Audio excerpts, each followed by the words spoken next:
Para ministrar a palestra de abertura deste evento, com o tema A Potência da Justiça Restaurativa na Educação, convidamos a professora Catherine Evans.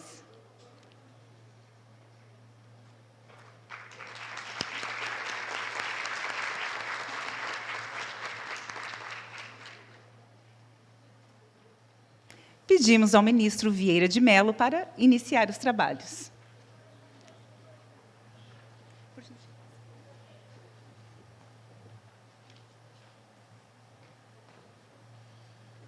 Bom, eu já participei, já fiz a minha fala.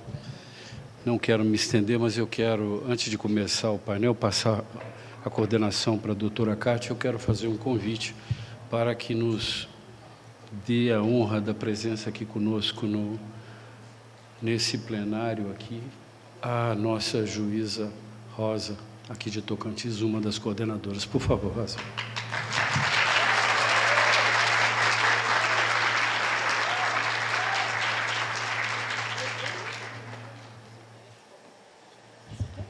Yes, thank you.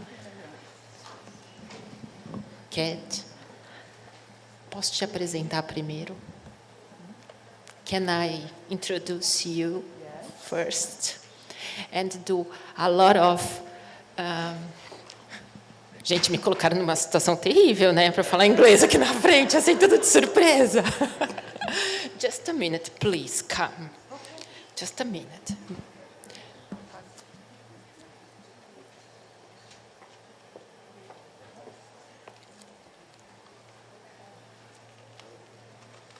Perdão.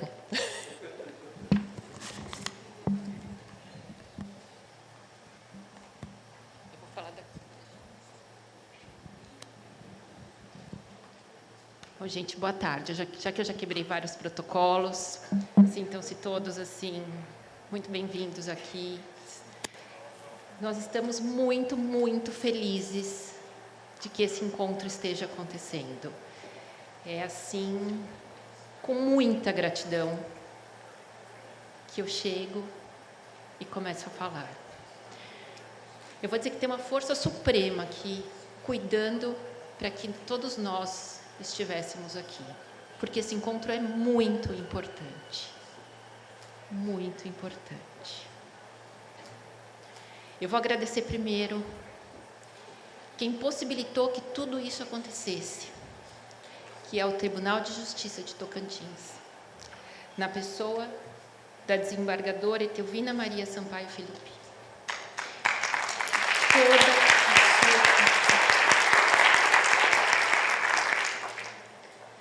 Vocês não têm ideia de que equipe maravilhosa é essa. Desde o primeiro encontro, sabe que é total vontade de fazer e de colocar e de efetivamente fazer acontecer. A Rosa não está aqui à toa. Então, e nós vimos, porque nós temos já o projeto do Distrito Federal que está em andamento e começou também o processo, o projeto aqui em Tocantins. E a sensibilização que a Rosa fez com toda, que é um trabalho coletivo, foi assim absolutamente sensacional. Então, assim, meu profundo agradecimento a vocês. Muito grande, muito a toda a equipe. Meu profundo agradecimento ao ministro Vieira de Mello, porque foi a sua sensibilidade, ministro, que permitiu, que desencadeou todo esse movimento de reconhecimento da justiça restaurativa na educação. Ele já tem muito tempo, Os nossos colegas estão aqui para mostrar isso, mas foi o senhor que materializou na resolução e fez isso acontecer dessa forma tão maravilhosa. Meu agradecimento a todos os colegas do comitê que estão aqui, e, em especial, a 2 colegas que estão aqui, que são os precursores da justiça restaurativa aqui no Brasil, e que eles precisam ser muito honrados: Egberto Penido e Leoberto Brancher.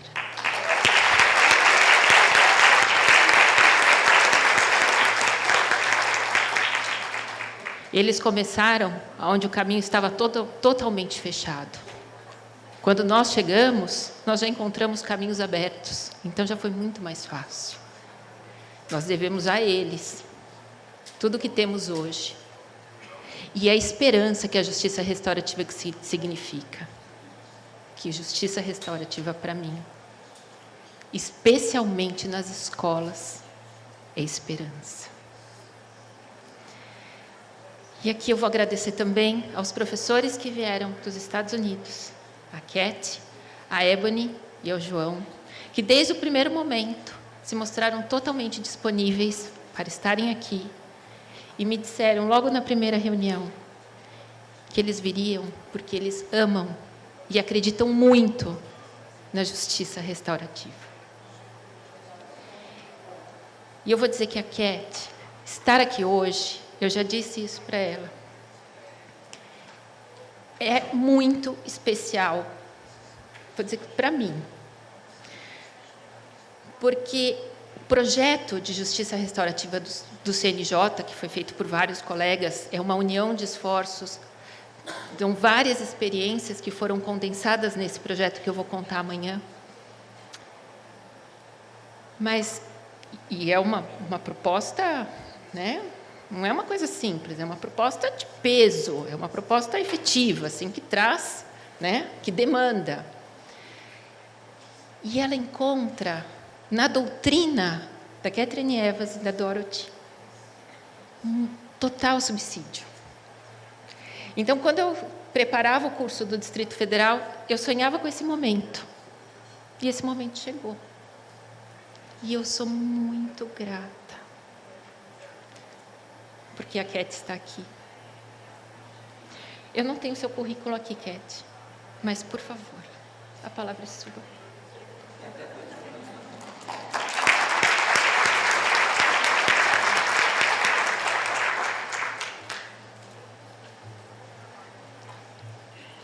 I have in my notes to say, boa tarde. Boa tarde.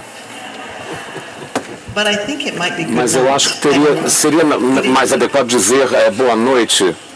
Boa noite a todos, então. It is such an honor É uma to be here honra with estar you aqui com today. vocês hoje. I'm Nesta so very oportunidade, grateful for eu all of agradeço a you todos who vocês helped por to terem make this vindo, event and this ajudando day a tornar happen, esse evento this uma trip realidade. Essa viagem, de fato, aconteceu. First and foremost, Em I primeiro do want to lugar, say, eu realmente gostaria with de much dizer, gratitude, com muita gratidão, to Judge Katia à Ankara. juiz Thank you. Kátia It'd be e okay a to clap. todos os colegas de Tocantins. Por favor, vamos lá ter palmas para essas colegas que trabalharam tão arduamente para que este evento fosse possível. You have been so patient Vocês with me tiveram tanta paciência while comigo I tried to figure enquanto eu out tentava flights descobrir, por hotels exemplo, a and melhor maneira de chegar where aqui, we were gonna hotéis, be. voos, It's that onde nós estaríamos, hospitality onde that estaríamos. I've experienced Essa across Brazil hospitalidade que eu tive no that I Brasil am so very inteiro. grateful E eu for. agradeço a Thank todos you. vocês por tanta hospitalidade e tanto carinho. Muito obrigada. Obrigada. Obrigada. Those are the only two phrases I know. Essas são as duas únicas palavras que eu conheço. Second, I would also Em segundo like lugar, eu to gostaria express também de gratitude expressar for a minha Professor gratidão para o professor João João Salm. João and I had a João e eu conversation tivemos uma a conversa long time ago muito tempo about the atrás com possibility relação à of coming possibilidade de vir here. aqui And ao I'm very Brasil grateful for e eu agradeço muito a his todos, influence in especialmente my a life ele, a influência and que ele teve na in minha so vida many young people's lives, e nas and vidas for de his tantos passion, jovens, tantas pessoas for restorative jovens e a justice paixão and for dele Brazil. pela justiça Thank you. restaurativa no Brasil especificamente. I also want to Eu também express gostaria de gratitude for exprimir all a minha those who have gratidão a worked to todos os que prepare this trabalharam conference, para the preparar lawyers, esta the conferência, judges, os juízes, the Court of advogados Justice of e the o State Tribunal do of Estado de Tocantins, And the National Council Tocantins of e o Justice. Conselho Nacional de Justiça, Specifically, especificamente Minister o ministro Vieira de Mello and the Superior e School of a Judges Escola of the Superior State de of Juízes Tocantins. do Estado de Tocantins, especificamente a presidente Etelvina Felipe. Acertei o nome? Thank you. Muito obrigada. Essa é uma conferência fantástica, realmente, e eu estou muito feliz, muito honrada de fazer parte deste evento. Muito obrigado do fundo do meu coração. Eu também gostaria de passar alguns minutos expressando a minha gratidão às pessoas que influenciaram a minha compreensão da justiça restaurativa, a maneira como eles modelaram uma diferente maneira de estar no mundo, a visão deles específica, o professor Kate Prentice, Howard Zera, Brandon Morrison, Dorothy Vandering, são pessoas que tiveram um impacto muito grande na maneira pela qual eu entendo a justiça restaurativa. E eu agradeço muito a todos eles e agradeço também aos povos originários pelo tempo em que eles viveram os princípios e crenças da justiça restaurativa. Muito antes de nós cunharmos este termo, justiça restaurativa, eu agradeço pela forma com que eles se agarraram às suas tradições e eu espero que, à medida que aprendermos a fazer com que a justiça restaurativa se torne cada vez melhor, nós possamos ter a possibilidade de aprender a partir das experiências daqueles que modelaram este sistema. Eles fizeram tantas coisas que nós temos que aprender com eles, de fato. É importante para, no meu caso, agradecer e dizer que eu bebi na fonte dos escritos de tantas pessoas, das ideias de tantas pessoas que não faziam apenas justiça restaurativa, eles incorporavam a justiça restaurativa. Eu espero que eu consiga honrá-los com as minhas palavras e a minha experiência de vida, porque, como vocês sabem, a justiça restaurativa não é apenas algo que nós fazemos para que ela seja de fato eficaz no seu potencial transformativo, para que ela cumpra o seu potencial, a sua promessa potencial. De fato, ela deve ser algo que nós consigamos incorporar na nossa atividade, nas nossas ações. Eu gostaria de falar disso hoje com vocês. A promessa potencial da justiça restaurativa na educação, para mim, não é uma garantia. É um potencial, não é nada garantido. Nós temos que trabalhar arduamente para que consigamos fazer o que nos propusemos a fazer. Eu vou dar a vocês apenas um exemplo do que pode parecer, da aparência disso. Vocês veem aqui a minha família numa foto na tela. A minha mãe linda no centro, com a camisa rosa, os meus irmãos e irmãs, os seus cônjuges, minhas sobrinhas e sobrinhos, e lá no finalzinho estou eu e minha esposa. E numa outra vida, antes da justiça restaurativa, essa foto não teria sido possível antes da justiça restaurativa. Nós estamos naquela foto exatamente porque a vida da justiça restaurativa se tornou uma realidade, a forma como essa justiça restaurativa transformou as relações, os relacionamentos que eu tenho com a minha família. Isso não é apenas algo que nós fazemos para outras pessoas. Isto é uma mudança na maneira pela qual nós incorporamos os relacionamentos. Eu agradeço imensamente as palavras que foram ditas antes de eu vir ao palco, as palavras proferidas aqui anteriormente. Nós temos aqui um chamado claro para a cooperação que una todas as profissões e locais e países, instituições e particularmente eu agradeço justamente o chamado para incluir nesse trabalho os educadores psicólogos da área de psicologia, porque eu vou falar usando os termos da psicologia em educação.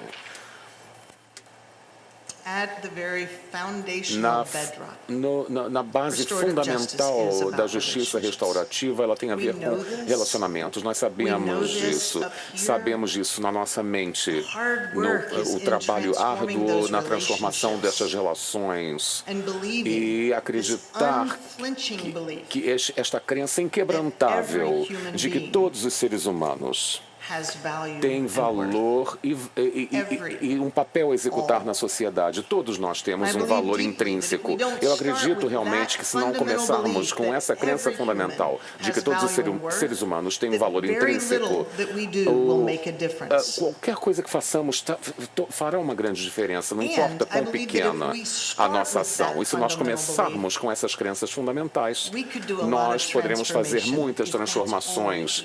E se tudo for feito, se fizermos apenas isso, terá sido uma imensidão e eu acho que nós poderemos mudar o mundo. Eu realmente creio nisso. Sullivan e Tibbs, autores de um dos primeiros livros de justiça restaurativa que eu li, diziam que existe uma economia política que leva a uma classificação hierárquica, ou um sistema de ranqueamento, no qual nós situamos algumas pessoas como sendo mais dignas de respeito e outras menos dignas de respeito. Algumas pessoas têm mais valor do que outras nesta classificação. Essa economia política hierárquica geralmente nos dá permissão para simplesmente descartar relações que são difíceis.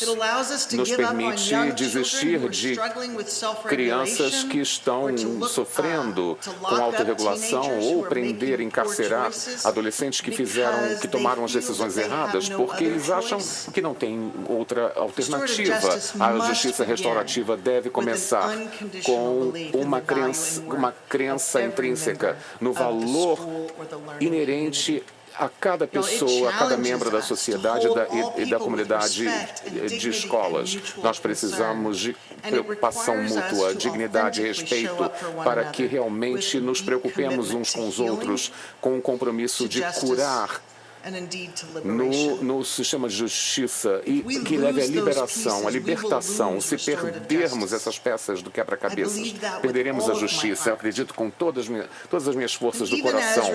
Acredito que a justiça restaurativa evoluiu e expandiu ao longo dos anos. Esta crença fundamental sempre esteve lá e isso continuará a estar lá, ainda que nós continuemos a nos expandir e evoluir. E muitos de vocês tiveram a oportunidade de interagir com Kate Pranas e realmente ela foi um presente para o mundo e para a minha compreensão da justiça restaurativa. Quem entende que o movimento e o crescimento fazem parte da jornada da justiça restaurativa. Agora eu descobri como usar esse aparelhinho aqui um momento. Casos de justiça restaurativa como campo de estudo, ele oscila muito entre as práticas que influenciam a filosofia que influenciam as práticas ao mesmo tempo. Isso significa que nós precisamos continuar a permitir que a prática e a filosofia ensinem umas às outras. Aqueles que estão praticando a justiça restaurativa em vários contextos, eles conseguem influenciar aqueles de nós que estamos teorizando, escrevendo a respeito da justiça restaurativa e vice-versa. Uma das razões pelas quais estou muito entusiasmado com a presença de Ebony Rocker conosco essa semana. Ebony é uma professora trabalhando no sistema de educação pública de Chicago. Existem coisas que a Ebony conhece por causa da sua experiência com esses alunos de segundo grau que eu nunca saberei. E eu vou compartilhar com vocês hoje algumas ideias fantásticas com relação à promessa da justiça restaurativa. Ebony vai falar amanhã quais são essas ideias fantásticas, justamente na prática concreta que ela teve na sala de aula com seus alunos. As suas experiências influenciam o que eu ensino e escrevo. Tanto quanto o que eu escrevo influencia na prática dessa minha colega. Nós precisamos uma a outra. Existem tantas perguntas a serem respondidas, temos que trabalhar juntas. A partir das várias áreas de experiência, temos que unir os nossos esforços e aprender uma com a outra. Do contrário, não teremos sucesso na nossa empreitada. Trata-se de uma rodovia, uma estrada longa de transformação. E isso vai levar tempo. Existe muito tempo e esforço para desfazer milhares de anos de colonização. Vai levar tempo até que nós consigamos desfazer milhares de anos de opressão. Milhares de anos de opressão. Nós temos que trabalhar conjuntamente para desaprender coisas e depois aprender a respeito de uma maneira melhor de respeitar um ao outro. Este ciclo de prática não é novo a nenhum de nós. É uma novidade para todos nós na sociedade. Perdão, eu tenho que achar aqui as minhas notas. O slide está aqui.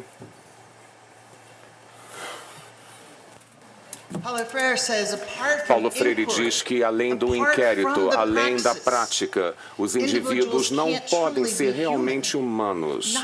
O conhecimento emerge apenas através da invenção e da reinvenção. Adoro essa palavra. Através do inquérito esperançoso, continuado, impaciente e sem barreiras que os seres humanos empreendem no mundo, com o mundo e uns com os outros. Essas são as palavras de Paulo Freire. Precisamos de prática, praxis. E eu agradeço realmente que existe aqui nós temos aqui uma sala cheia de juízes e magistrados. Eu tenho que perguntar aqui, existem educadores nessa sala? Pessoas que, professores de escola, por exemplo, primeiro grau, segundo grau, por favor, levantem a mão, levantem o braço. Precisamos aprender uns com os outros. Como é que se faz isso? Temos que trabalhar juntos. Algum psicólogo educacional na sala? Um psicólogo que lida com muito bem, lá está ele. Isso faz com que eu fique muito feliz aqui, me deixa tão contente. Quando Howard escreveu pela primeira vez com relação à justiça restaurativa, eu vou voltar à definição dele. Para Howard, era um processo para envolver, na medida do possível, aqueles que têm uma função, por exemplo, que participaram de uma ofensa específica, e para identificar e lidar com necessidades, obrigações e problemas, para que haja realmente cura e para que as coisas sejam analisadas em perspectiva, na medida do possível. Eu conversei com Howard sobre essa definição e eu perguntei a ele, as pessoas já perguntaram essas ideias e vão levar essas ideias a lugares onde não deveriam estar? A resposta que ele me deu, a minha única esperança é que as pessoas vão realmente usar as minhas ideias e levar a lugares que eu não haveria imaginado se eu não houvesse escrito isso. Isso me leva a pensar na história da galinha e da águia. Como é que nós podemos voar numa forma que nos permita ver coisas que não teríamos a possibilidade de ver de outra maneira. Eu espero que a nossa compreensão da justiça restaurativa continue a se expandir e a crescer e aumentar à medida que prosseguimos. Recentemente, eu gostei muito desta definição de justiça restaurativa, de Amplify, justiça restaurativa. David define a justiça restaurativa como filosofia, um conjunto de práticas enraizadas em ensinamentos de povos originários que enfatiza as conexões intrínsecas na reparação de relacionamentos que estão sob estresse e, proativamente, nós construímos e mantemos relacionamentos para impedir danos futuros. E não apenas devemos curar as coisas que saem erradas, mas temos que trabalhar conjuntamente para criar condições para que essa dor não ocorra em primeiro lugar. Eu adoro essa definição. Para que os danos não ocorram, se puderem ser evitados. O pequeno livro de justiça restaurativa que eu escrevi com Dorothy Vandering, na educação, nós definimos a justiça restaurativa como facilitação da comunidade de aprendizado para nutrir a capacidade das pessoas de engajar umas com as outras e o seu ambiente de uma maneira que apoia e respeita a dignidade inerente e o valor de cada um de nós. É a definição que eu tenho no Book of Restorative Justice and Education. A justiça restaurativa evoluiu ao longo dos anos, cresceu e hoje pessoas estão falando com relação à música restaurativa e abordagens restaurativas para a fotografia e ecologias restaurativas e pedagogias restaurativas. Eu tenho certeza que quando Howard escreveu aquela definição no passado, ela não poderia ter imaginado todas as maneiras pelas quais a compreensão de justiça restaurativa criaria impactos distintos na forma como vivemos. E eu tenho tanta gratidão por isso, porque realmente ela evoluiu. Então, voltando ao case mencionado aqui, é importante que nós não simplesmente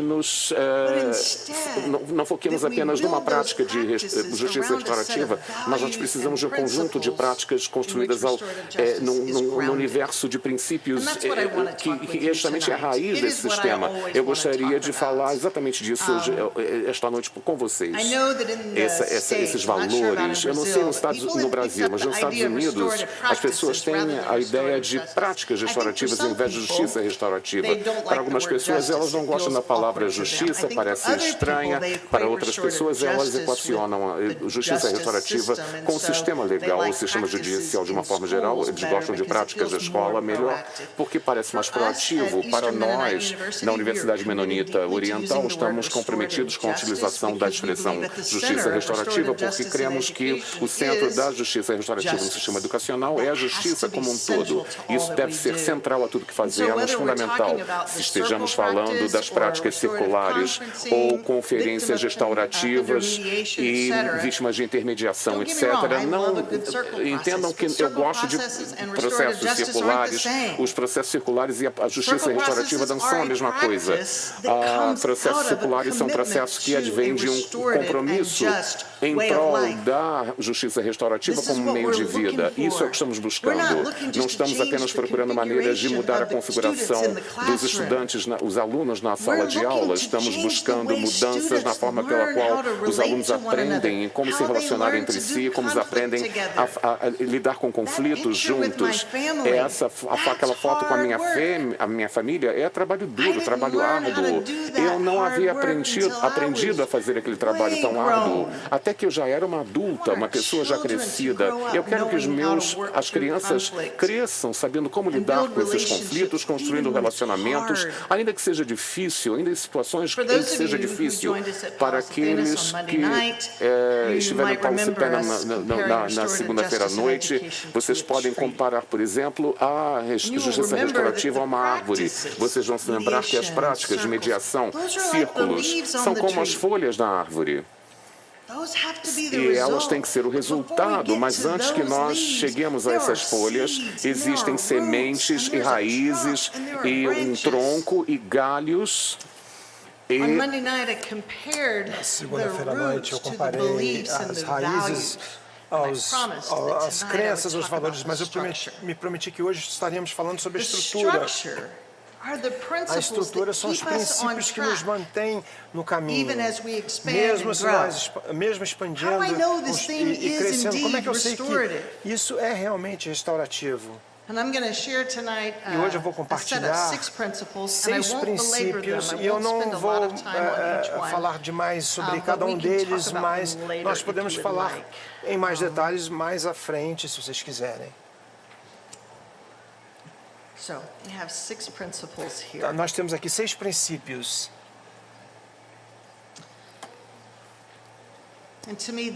E para mim, esses 6 princípios servem como... Deixa eu mudar aqui a minha metáfora. Como trilhos no trem, trilhos para manter o trem no trilho, para nos manter no caminho certo. Não são novos, mas como uma psicóloga educacional, todos esses princípios seriam algo que eu teria aprendido no meu curso de doutorado de psicologia educacional, mas eu amo a ideia de que podemos juntar tudo isso, mas eu vou falar para vocês como uma psicóloga de educação. Vocês estão prontos? Nós temos 2 horas, certo? Não. O primeiro princípio diz que relacionamentos saudáveis são essenciais para o aprendizado efetivo. Relacionamentos fazem parte do núcleo do aprendizado. Se eles não estão aprendendo, se crianças não estão aprendendo, o que estão fazendo?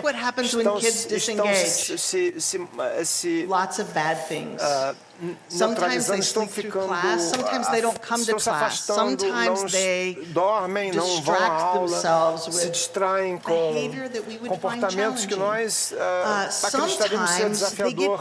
Às vezes eles perdem a paciência, às vezes eles engajam em comportamentos violentos porque não têm relacionamentos saudáveis que os permite de se conectar com a família.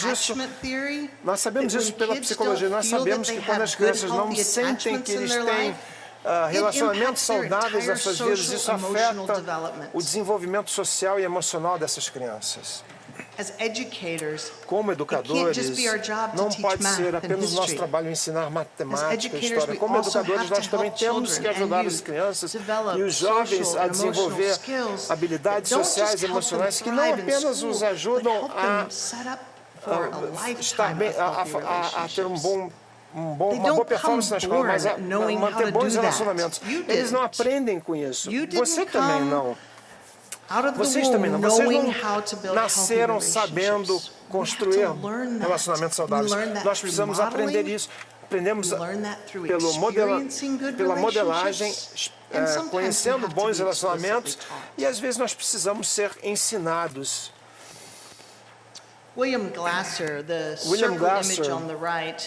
essa imagem circular à direita, é um psicólogo educacional que insiste que as crianças melhor aprendem quando eles têm essas 4 experiências: liberdade, poder, se divertem e pertencimento.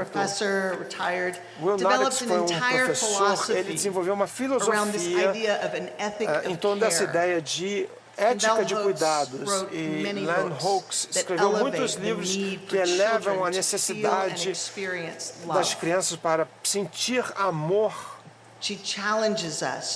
Isso nos desafia. Não hesite em usar a palavra amor. Fale sobre amor. Nós precisamos trabalhar para amar bem. Isso é algo que eu amei muito, amei tanto sobre esse meu tempo no Brasil. Eu vejo isso como algo muito amável, muito caloroso, e eu amo isso, eu sinto isso. Eu me sinto que nos Estados Unidos, às vezes, a gente fica um pouquinho mais separado, mais isolado. Eu amo esse calor que eu percebi aqui. As crianças precisam disso. A justiça restaurativa pergunta como é que nós desenhamos as nossas práticas, os nossos procedimentos, as nossas políticas, o nosso currículo, as nossas interações com educadores, com alunos, com pais, com cuidadores, com a equipe da escola, com a comunidade. Como é que nós desenhamos todas essas interações em formas que possa encorajar relacionamentos saudáveis, relacionamentos que podem encorajar a cura, o crescimento. Eu vou perguntar para vocês, vou pedir para que vocês pensem agora sobre algumas experiências, ideias que vocês têm. Vocês podem ter visto esses relacionamentos saudáveis. O que funciona na escola que vai ajudar a construir relacionamentos saudáveis? Eu sei que teremos tempo depois para falar sobre estratégias, sobre práticas, sobre o que podemos fazer para tornar realidade essas ideias.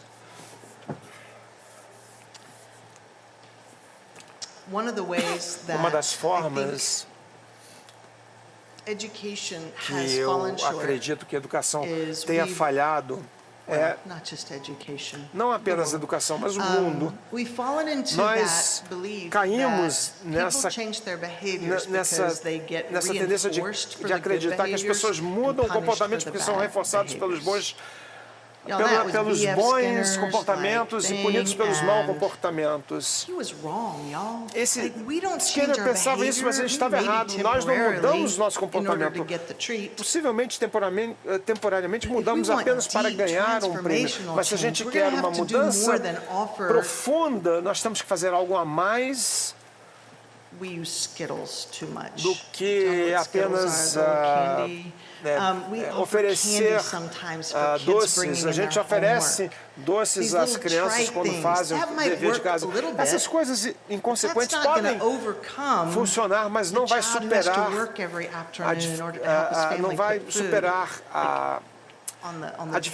o desafio de trazer a alimentação para as famílias, de melhorar a educação das crianças. Reforços positivos podem trabalhar a curto prazo, mas não vão fazer aquele trabalho árduo que nós precisamos que seja feito. Nós precisamos ajudar as crianças a se engajarem, alunos a se engajarem a partir de segurança, de uma segurança, num local de segurança. A Dorothy e eu estaremos falando sobre justiça restaurativa, enfatizando o ponto de engajamento social, não controle. O ponto de partida será os relacionamentos, não as regras. Serão as pessoas, não apenas as políticas. Será honrar e não apenas avaliar. Sentido e não apenas conhecimento. Fazer perguntas e não apenas dar as respostas. e um bem-estar e não apenas o sucesso. Isso não significa que regras ou políticas ou avaliações ou histórias ou sucessos são irrelevantes. Mas essas coisas não podem ser aquela coisa, essas outras coisas servem às necessidades das pessoas que vivem dentro de uma comunidade, mas não o inverso. Realmente, tudo tem a ver com relacionamentos. O segundo princípio, e eu vou tentar encurtar um pouco a minha apresentação, mas o segundo princípio fala que nós todos trabalhamos, funcionamos melhor quando as nossas necessidades são honradas e cumpridas. Nós vamos falar sobre as necessidades, a gente fala sobre as necessidades de comida, de água, a necessidade para dormir, a necessidade para ter uma cadeira confortável e todas essas outras coisas, mas aqui no nosso core, no nosso núcleo, é a necessidade de pertencer. Psicólogos que pesquisam motivações, todos os teóricos de motivação dirão que existem 3 coisas que são essenciais para que as pessoas sejam motivadas. Ter um sentimento de independência, de controle sobre as suas vidas. Quantas formas existem onde a gente tenta manipular o comportamento das pessoas, dos alunos, e isso tira o controle que eles podem estar precisando. Então, autonomia, 2, um sentimento de pertencimento, e terceiro, um sentimento de competência, um sentimento que a pessoa sente que pode ter sucesso. Pensem de uma forma realística. Quantos de vocês são super motivados a fazer algo que vocês sabem que não terão sucesso? Ninguém quer fazer tudo que podem, sabendo que não terão sucesso naquilo. E a gente tem crianças que chegam à escola e se sentem incompetentes para fazer o trabalho que nós pedimos que eles façam. Eu dei aulas para um aluno. Todas as vezes que eu dava ele um trabalho, um dever de casa para escrever algo, ele jogava tudo no chão ou saía da sala de aula. E quando eu descobri, não permiti que ele fizesse essas coisas para evitar que ele escrevesse, ele aumentou os seus comportamentos. Ele fazia as coisas propositadamente, porque ele sabia que eu ia incentivá-lo a expulsá-lo da sala de aula. Eu não queria expulsá-lo, mas um dia eu pedi para que ele fizesse um dever de casa, escrevendo algo, e ele tentou tudo. Ele me provocou ao máximo, ele pegou comida, começou a fazer tudo para tentar evitar essa tarefa. E quando como eu não expulsava da sala de aula, eu vi que ele tirou da mochila dele tabaco para mastigar, porque isso era uma ofensa que não seria tolerável de forma alguma, que eu não teria escolha. Isso tem muitos anos, mas as conexões, o trabalho que aquela criança teve para evitar o desconforto de escrever é muito importante. O sentido de competência é muito importante. Vocês provavelmente já viram essa lâmina, essa hierarquia de necessidades. Eu tenho um doutorado em psicologia educacional e eu apenas há 3 anos aprendi que Abraham Maslow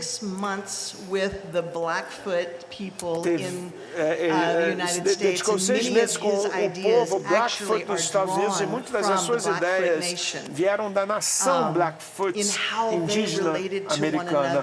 Era como eles se relacionavam uns com os outros para ter certeza que todos nas suas tribos tinham suas necessidades atendidas. E eles tinham uma vez por dia, uma vez por ano, eles tinham um dia de doação. Se vocês doassem algo todo dia, você se asseguraria que todos têm tudo aquilo que eles necessitam, porque você sabe, quando as pessoas estão bem, a comunidade está bem. É tudo que eu diria sobre Maslow, mas nós sabemos, porque nós fazemos tudo aquilo que fazemos na escola, nós fazemos isso porque sabemos que quando as necessidades das crianças estão atendidas, eles aprendem melhor. Isso também é verdade para vocês. E nós também sabemos que quando as necessidades não são atendidas, às vezes nós tomamos decisões drásticas para que consigamos o atendimento de todas as nossas necessidades. Tift também argumentou que nós desenvolvemos os nossos potenciais como seres humanos e nós aumentamos o nosso bem-estar coletivo quando as nossas necessidades são respeitadas, exprimidas, definidas com cuidados e atendidas. Por último, atendidas. Eu não vou agora perder tempo com isso, mas essas duas pessoas entendem essa questão de atender a necessidades não atendidas. Aqui nós temos a doutora Abraham Caris, ela fala sobre trauma e que quando as crianças não estão bem, muitas vezes é por causa de traumas traumas que aquela pessoa tem. E nós temos o Jeffrey Duncan aqui em cima, e ele tem um TED Talk chamado Rosas numa Escola de Concreto. Alguém aqui já conhece o trabalho do Jeffrey Duncan? Ele montou uma escola na Califórnia que tem serviços wraparounds. Então, se alguém precisa de uma consulta médica, tem uma enfermeira. Se você precisa de óculos, os óculos estão lá. Se você precisar de tutores, estão lá. Tudo aquilo que a criança precisa para ter sucesso está lá. E eles trabalham para construir relacionamentos com as crianças e tem uma taxa de sucesso enorme. Nós podemos aprender do exemplo dele. Para resumir, justiça restaurativa funciona com o comportamento que com as crenças que o comportamento é a comunicação. Se nós todos nos comportamos de certas formas para atendimento às nossas necessidades. Existem vários motivos para o comportamento dos outros, mas justiça restaurativa sugere que apenas focando nos comportamentos não vai nos fazer ter sucesso. Você tem que focar nas necessidades e no atendimento daquelas necessidades. O terceiro princípio é aquele que as pessoas não gostam, mas que dizem que o conflito é uma oportunidade de aprendizado para não ser evitado. Claro que o conflito pode ser muito destrutivo, mas o conflito pode também ser transformativo. Novamente, deixa eu revisitar desde o início aquela fotografia. Eu retornei com a minha esposa para casa há algumas semanas e tive uma visita maravilhosa com a minha família. Porque nós escolhemos trabalhar esse conflito de forma saudável. Não mudou as suas crenças, não mudaram as crenças, eles não mudaram as opiniões, mas aquilo não era necessário. Nós encontramos uma forma de trabalhar o conflito amando um ao outro, apesar das nossas diferenças. Não é isso que nós precisamos no nosso mundo? Não é isso que nós precisamos sempre, em qualquer instância? Amar o outro, tratá-lo com dignidade e respeito, mesmo discordando daquela pessoa. Uma coisa do conflito que eu gostaria de mencionar, que quando a gente tenta consertar os conflitos dos nossos alunos, nós roubamos deles a oportunidade para aprender. E eu falo de roubar porque nós tiramos deles as oportunidades que eles têm para realmente focar e tentar encontrar isso. Eu não antecipei isso, mas nós fizemos uma trilha hoje. E eu estava pensando a respeito disso. Quando nós fazemos as coisas para as pessoas, o que quer que seja, não importa o que, nós frequentemente tiramos a oportunidade daquela pessoa de crescer, de se fortalecer. Eu sou uma pesquisadora, eu sento à mesa todos os dias, eu escrevo, eu leio, e eu estou fora de forma. Aquela trilha para mim foi muito difícil hoje, porque eu não tinha feito algo similar. Eu penso como uma criança. As crianças aprendem a andar com 3 anos. Ou a criança que aponta aquilo e ninguém espera que aquela pessoa pergunte, e ela não desenvolve linguagem até os 4 ou 5 anos de idade. Então, o esforço é parte do crescimento, seja ele físico ou emocional ou emotivo. Nós precisamos ter as oportunidades para trabalhar, para se esforçar e crescer a partir disso.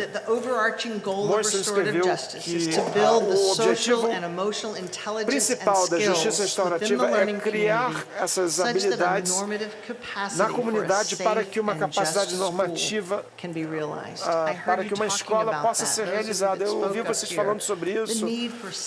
Eu ouvi vocês falarem da necessidade de ter escolas saudáveis, justas, para eles trabalhar com aprendizado. É muito importante ajudar as crianças a resolver os conflitos, é muito importante. Eu não vou entrar em detalhes aqui. O quarto princípio é dentro de um ambiente de apoio, de suporte. Notem a preposição aqui. Nós nos tornamos responsáveis uns pelos outros. Antes, no sistema, é uma outra maneira de realmente cobrar que eles cuidem do seu comportamento. Nós vamos mudar a nossa linguagem com relação a essa responsabilização para que não seja responsabilizado pelo que fizemos, mas sim responsabilizar-se pelas relações que construímos.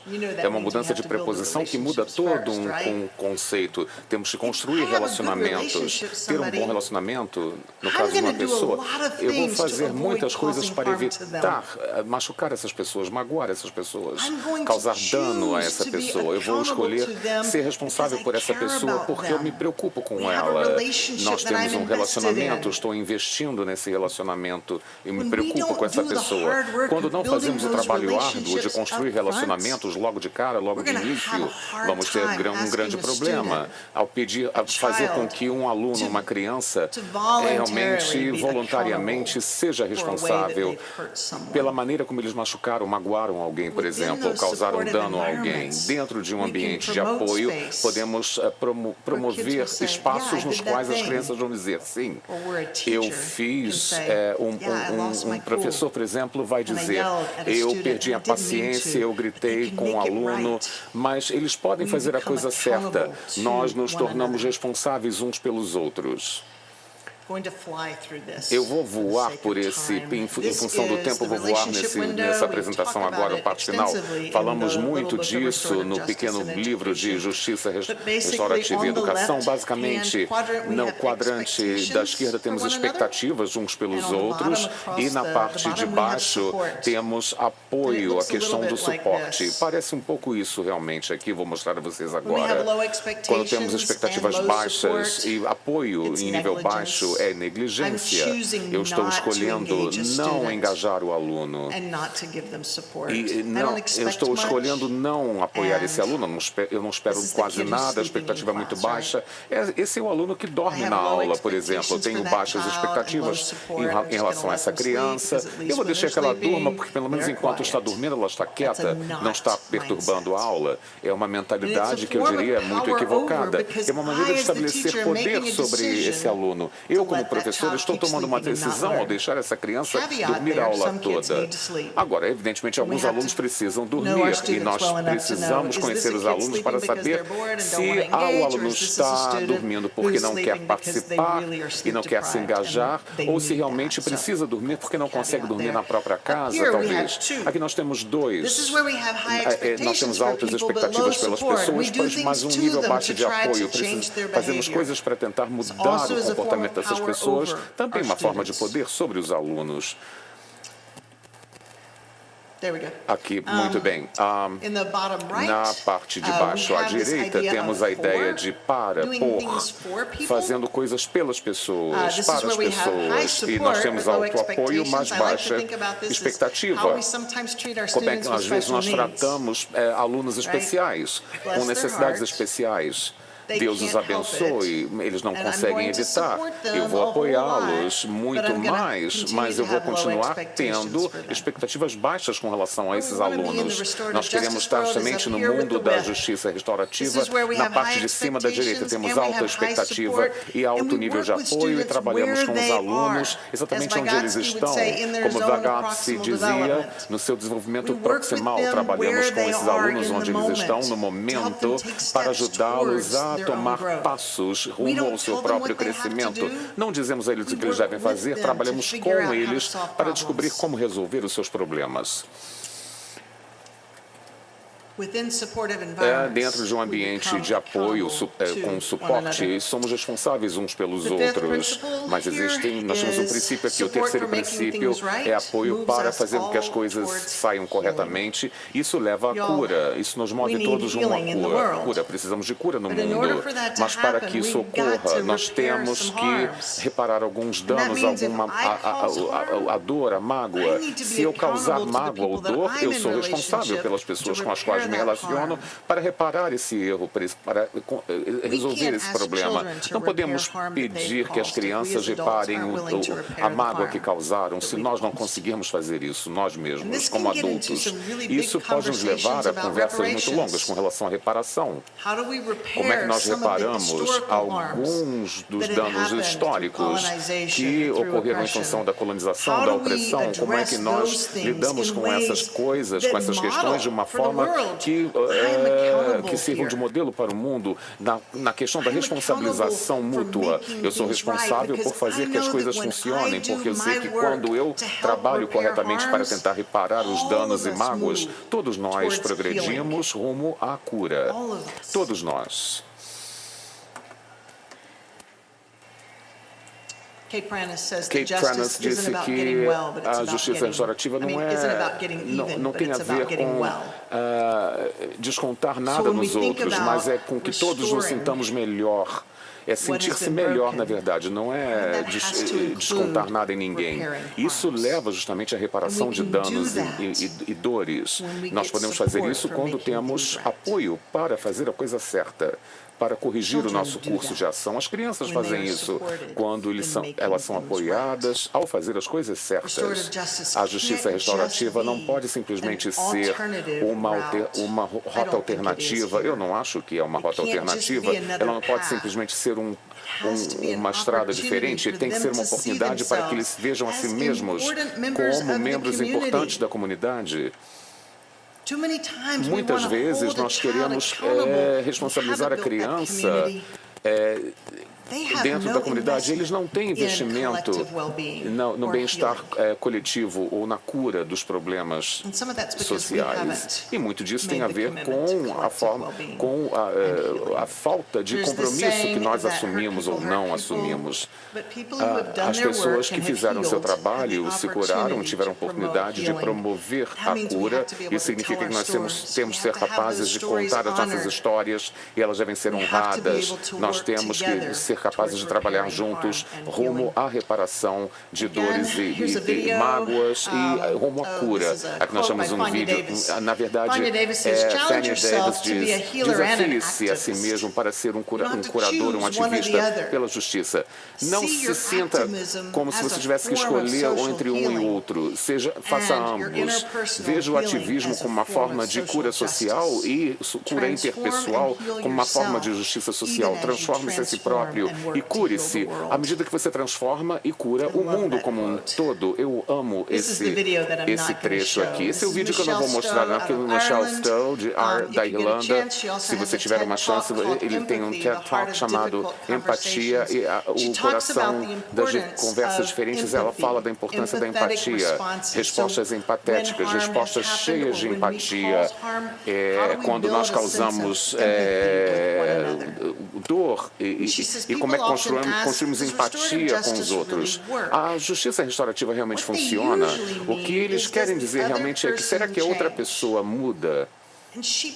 Ela nos leva a pensar no seguinte: se a justiça restaurativa não for apenas sobre a mudança de uma outra pessoa, a mudança dos outros, se a justiça restaurativa começar com a mudança que eu fizer em mim mesmo, se a justiça restaurativa começar com o meu coração se tornando cada vez maior, para que, a fim de que eu possa amar a pessoa da qual eu discordo, por exemplo, e se a minha vida se tornar um exemplo vivo de amor e gentileza, e realmente ao ponto em que essa gentileza vai passar para os outros, e esse amor realmente vai passar para os outros, sem esperar que as pessoas mudem antes que elas vivenciem esse amor, antes elas terem a oportunidade de vivenciar essa gentileza toda. Imagine se nós conseguimos fazer isso nesta sala, se as pessoas desta sala simplesmente começassem a amar pessoas, embora elas nem mereçam, por exemplo, independentemente de elas merecerem ou não, nós as amamos. O que acontecencia, na opinião de vocês? Esta é a aparência da justiça restaurativa.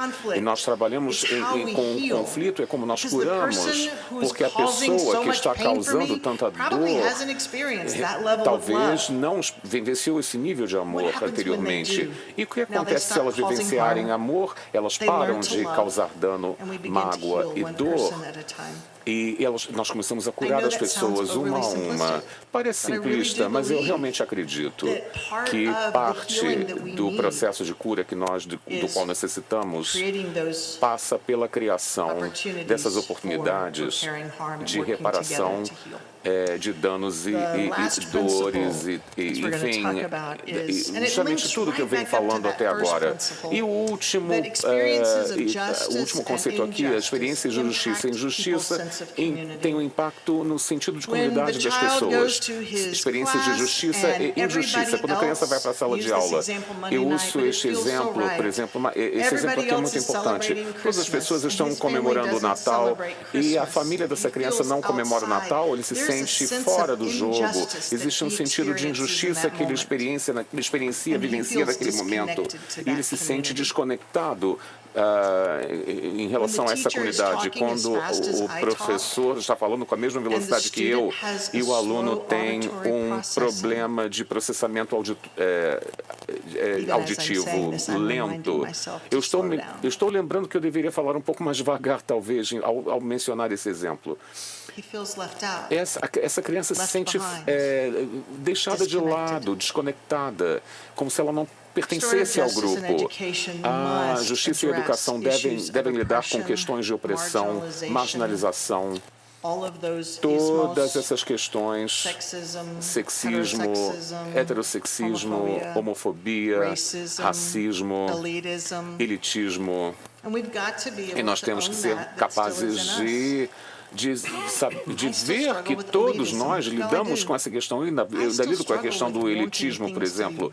E eu quero que as coisas sejam o melhor possível, que elas melhorem, que elas se aprimorem.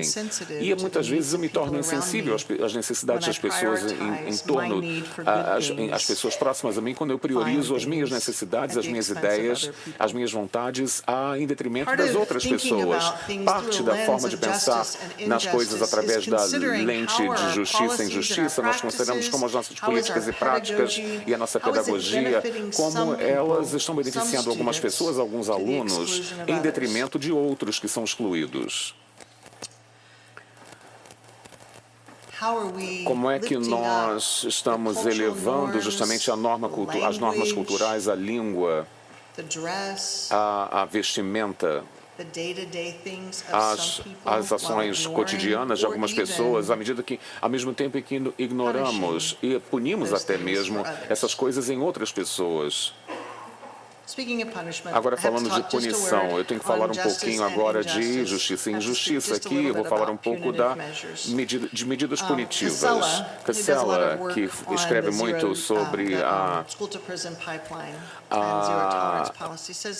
política de tolerância zero, quando as punições são aplicadas a alguns alunos, eles reagem e se recuperam de uma suspensão, de uma expulsão, por exemplo. Existem fatores de proteção estabelecidos que levam esses alunos a se recuperarem ou a voltarem. Quando eles são impactados negativamente pelo racismo, pobreza, ou bullying, ou fracasso acadêmico, ou uma gama de outras questões, eles vivenciam a punição de uma outra maneira. Não é que a punição se aplique a todas as pessoas igualmente. Estou dizendo simplesmente que existe uma desigualdade no impacto da punição. Eu fui mandada para casa uma vez na quarta série porque eu falava muito na aula.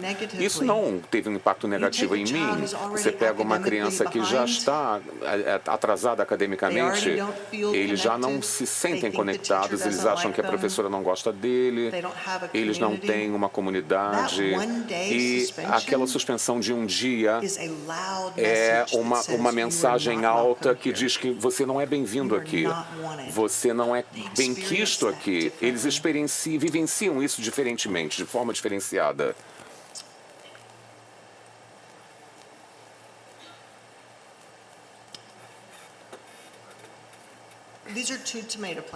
Aqui nós temos dois tomateiros. O da esquerda é saudável, está crescendo, e o outro precisa de alguma coisa. O outro tomateiro da direita, alguém que não seja um jardineiro, vai conseguir me dizer o que é que ela precisa. O tomateiro precisa de água? O que você coloca, por exemplo, para nutrir o solo? Fertilizante? Mas não podemos tratar todas as crianças da mesma maneira porque elas precisam de coisas diferentes. Algumas crianças precisam de mais tempo para fazer a prova. Para outras crianças, o tempo extra para o teste leva a uma ansiedade cada vez maior, mais elevada. Algumas crianças precisam ficar quietinhas no canto. Quando a minha sobrinha tinha 3 anos, ela estava realmente muito inquieta numa reunião familiar porque o caos era tão grande, o barulho, tanto barulho, as pessoas falavam alto ao mesmo tempo. O meu irmão falou com ela, olhou no olho de Jordan e perguntou para a menina: o que você precisa agora? Não o que você merece, mas o que você precisa agora, nessa reunião tão barulhenta. E ela é tão linda, e ela falou, ela chorou, ela disse: papai, eu preciso de um descanso, eu preciso ficar quietinha no meu lugar. E esse repouso não era punição, ela precisava de espaço silencioso. Ela queria ficar num canto em que não ouvisse barulho. Ela foi para o quarto dela e ela relaxou no quarto.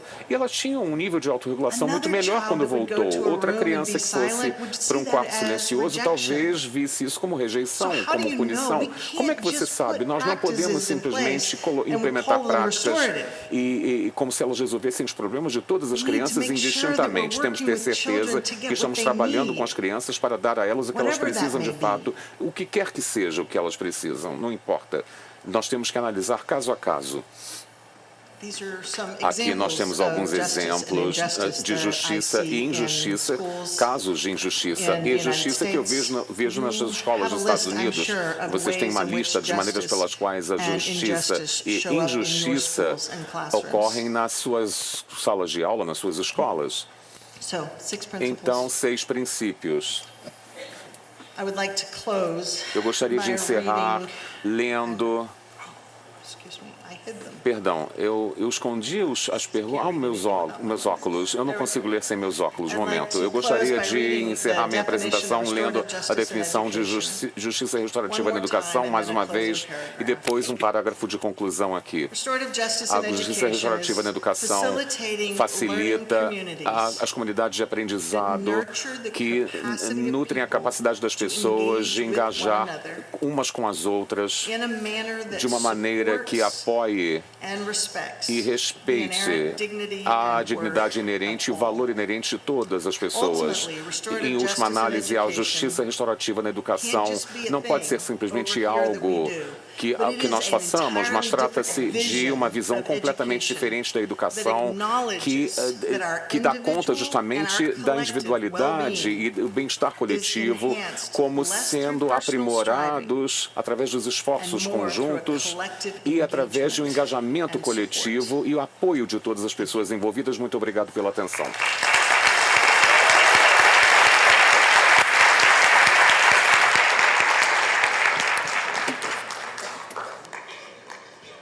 Thank you. Muito obrigada. Vou ler rapidamente aqui o currículo da nossa palestrante. São mais de uma década de experiência como professora de formação de professores nos Estados Unidos. Catherine Evans é referência quando o assunto é psicologia educacional. Tem PhD em Psicologia Educacional e Pesquisa, obtida pela Universidade do Tennessee, nos Estados Unidos. Antes de sua carreira como pesquisadora, foi educadora especial do ensino fundamental e médio para alunos identificados como tendo dificuldades de aprendizagem, comportamentais e emocionais. Publicou vários artigos e capítulos de livros relacionados à política de tolerância zero, justiça restaurativa e práticas de disciplina escolar. É coautora do livro Justiça Restaurativa na Educação, Promover Responsabilidades, Cura e Esperança nas Escolas, escrito com a doutora Dorothy Van Dering. Muito obrigada. Pedimos agora que tomem seus assentos. Alguém gostaria de falar? Sim? Doutora Rosa? Tem um microfone ao lado. Aqui ou aqui?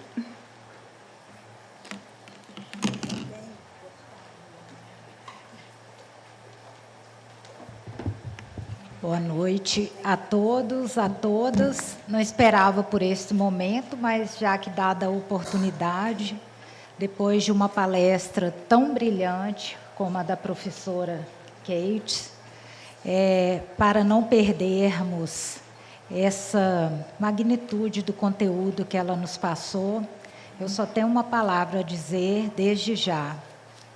Eu honro os seus ensinamentos e sou muito grata por eles.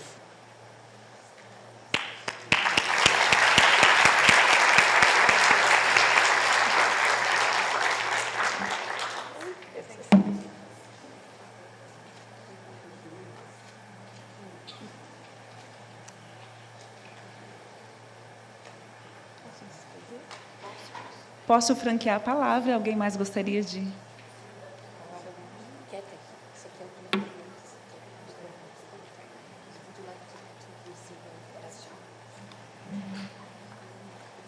Bom, nós temos a oportunidade de algumas perguntas. Se alguém tiver... Diga. Pode.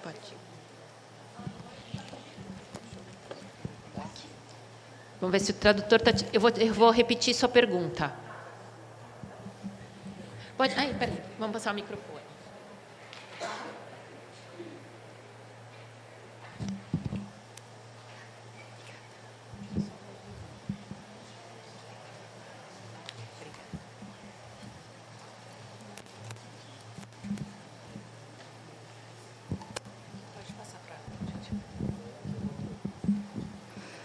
Boa noite, Larissa Antunes, sou juíza do Estado do Amapá. A minha pergunta é a seguinte: que cuidado precisamos ter na formação dos nossos professores, do nosso pessoal que vai trabalhar na escola com essas crianças? É isso. Muito obrigada e parabéns pela palestra. Thank you for your question. This is what I do, is I teach teachers. Oh, that's weird. I teach teachers for that very reason, and because I believe that when we prepare teachers well, not just with knowledge about restorative justice and education, but with experiences that are restorative and just. They don't just learn about what we're trying to do. They actually feel that.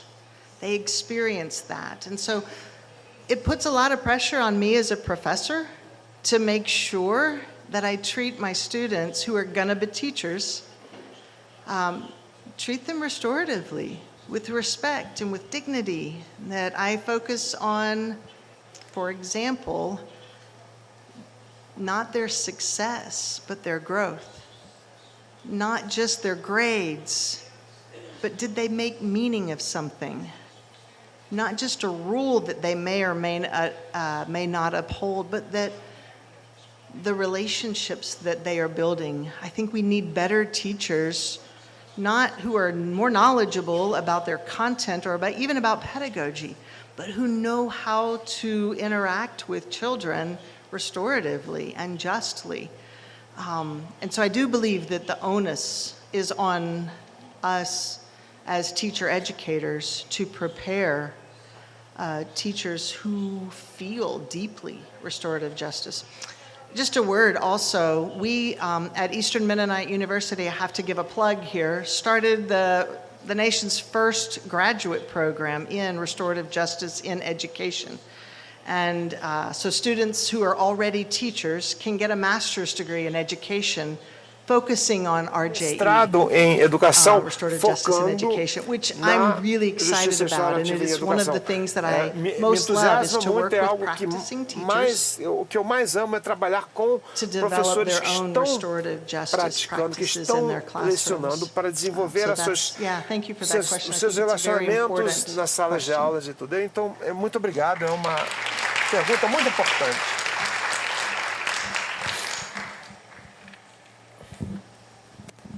Boa noite, meu nome é Vanessa Cavalieri, sou juíza da Vara da Infância e Juventude da cidade do Rio de Janeiro, que julga os adolescentes em conflito com a lei. A respeito do segundo princípio que você falou, é que as pessoas se desenvolvem melhor quando suas necessidades básicas são atendidas, alguma coisa nesse sentido. A realidade no Rio de Janeiro, principalmente nas escolas públicas, são crianças que vivem em lugares onde a violência, tanto de bandidos, criminosos, quanto violência policial, é uma realidade diária. Escolas são fechadas por tiroteios cotidianamente. A maioria das mães dessas crianças são vítimas de violências doméstica, muitas não têm nem comida em casa, e então a realidade dos professores é de ter alunos que não têm as suas necessidades básicas atendidas e que é algo além da potência desses professores atender. Como lidar com essa situação? Yes.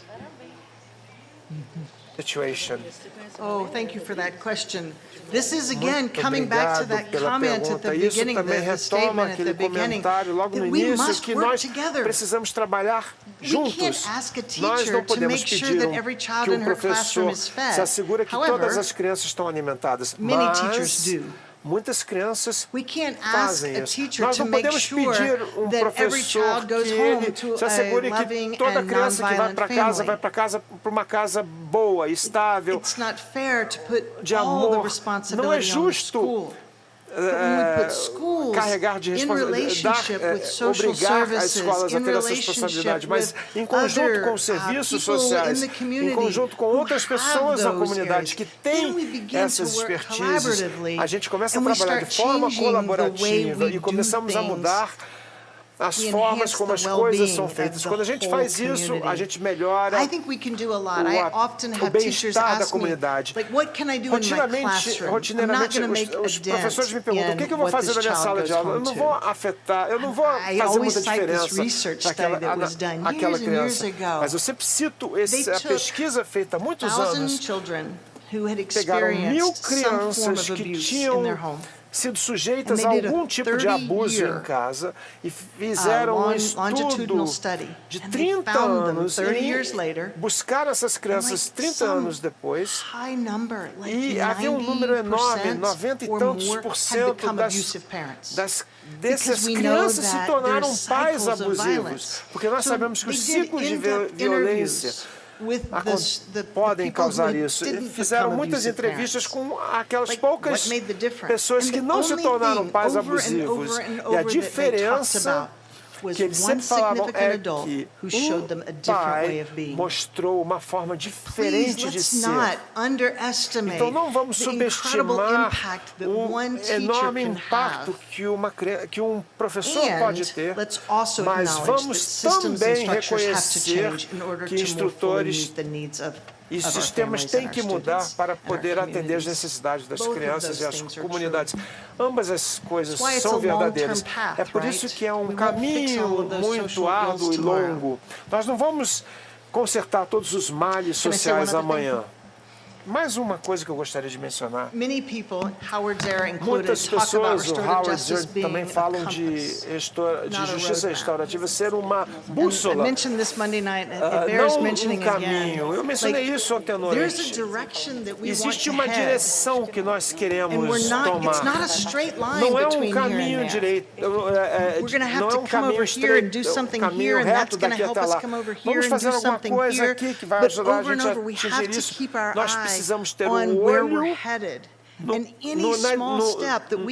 na bússola, no caminho. Qualquer passo, ainda que pequeno, tomado naquela direção nos leva a algo. Mesmo que possa aparentar ser enorme, conseguir atender a todas as necessidades, a gente tem que iniciar. Nós não podemos ver o desafio tão grande assim perceber que um desafio tão grande nos impede de tomar aquele primeiro passo. Muito obrigado.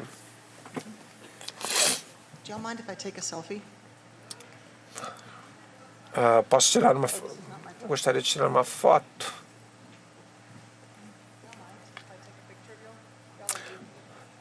Vocês são lindos, eu gostaria de tirar uma foto de vocês.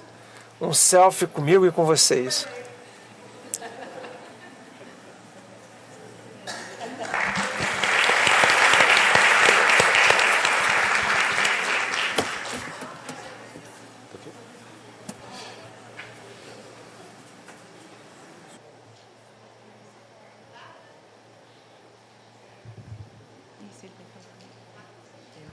Bom, chegamos ao final dessa etapa. Eu gostaria de agradecer à professora Cat Evans por sua brilhante exposição e por estar aqui disponível conosco nesse momento muito importante para a justiça restaurativa no país. Como ela disse há pouco, esse é um desafio de todos nós. Professora, não é? Todos nós temos uma tarefa, um desafio, que é uma transformação que nós esperamos do nosso país. Eu ouvi a pergunta da juíza do Rio de Janeiro, que retrata uma realidade bem contundente do nosso país, mas muito contundente, não só lá no Rio, mas em outros lugares. E esse esforço é conjunto de todos nós, instituições públicas, sociedade, cada um de nós, para que nós possamos vencer esse ciclo de desesperança que nos assolam no nosso país. Mas só tem uma saída, que é a educação. Mas uma educação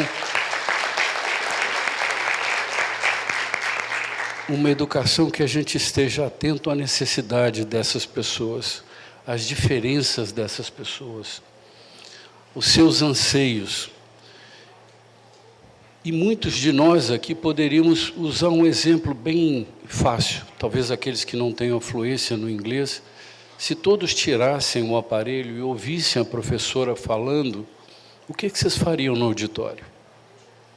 O que essas pessoas sentem? Às vezes, na sala de aula, em muitos lugares, é exatamente essa exclusão.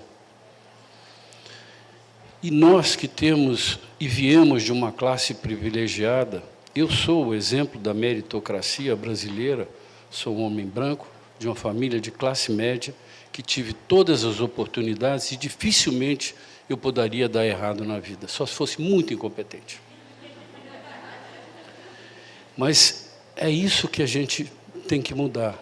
Uma escola de qualidade, como o Ministério da Educação está tentando trazer, um ensino integral para que essas crianças não fiquem próximas à violência, ao tráfico, mas, sobretudo, a dedicação de todos nós, mais ainda nós do Poder Judiciário, que nós sabemos a consequência dos atos que essas pessoas sofrerão se não tiverem uma oportunidade. Nós, mais do que ninguém, podemos fazer alguma coisa para auxiliar nosso país, auxiliar nossas escolas públicas e esperar que essa geração que está esperando de nós uma chance tenha a possibilidade de ter as mesmas coisas que nós temos, mas aí sim pelo mérito, cada qual pelo seu esforço, mas todos eles partindo de um mesmo ponto, não da maneira como hoje nós temos a nossa sociedade. Claro que teremos esforços econômicos, sociais, políticos, mas tem um esforço que só depende de cada um de nós, que a professora disse, através do amor, da compaixão, do respeito, da diversidade e do auxílio que nós podemos dar a todas essas pessoas. Nós não podemos tratar os alunos das escolas públicas como se eles fossem alunos das escolas privadas, nem esperar deles os mesmos resultados. Nós temos que dar muito mais para eles, porque são eles que precisam do Estado, da sociedade e de todos nós, e nós magistrados. A responsabilidade é nossa também, como disse a professora. Não é só dos professores, é nossa. Nós temos que estar junto com os professores para tentar fazer a diferença, e essa é a nossa cooperação com o MEC, para que possamos fazer essa diferença. E aqui reitero, encerrando esse painel, meu agradecimento, presidente, mais uma vez, que nos possibilitou, no estado da água, que estejamos todos juntos, quem sabe, para limpar o nosso país dessa chaga que é a miséria, a pobreza e a falta de educação. Vamos todos juntos. Muito obrigado.